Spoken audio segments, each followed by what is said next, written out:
Nagagamit ang Pilipinas sa transshipment ng illegal na droga ng isang triad ayon mismo kay Pangulong Duterte. The Philippines today is a client of the client state of the Bambo Triad. They have taken over the operations, sad to say, Chinese. Hindi rin daw siya nababahala kahit papatuloy ang isyu sa mga patayan sa bansa. AKJ. So be it. Make it the issue all throughout my term. I am not available anymore for re-election.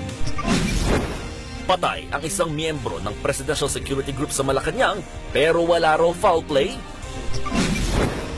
Isinusulong ng ilang mambabatas na magkaroon sila ng sariling pulis.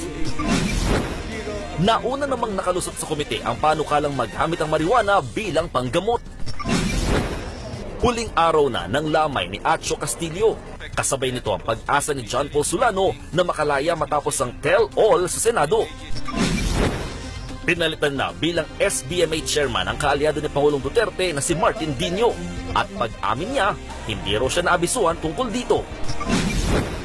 At Chooks to Go Pilipinas, bigong makuha ang top spot sa Group A ng FIBA Asia Champions Cup kontra Petrochimi ng Iran.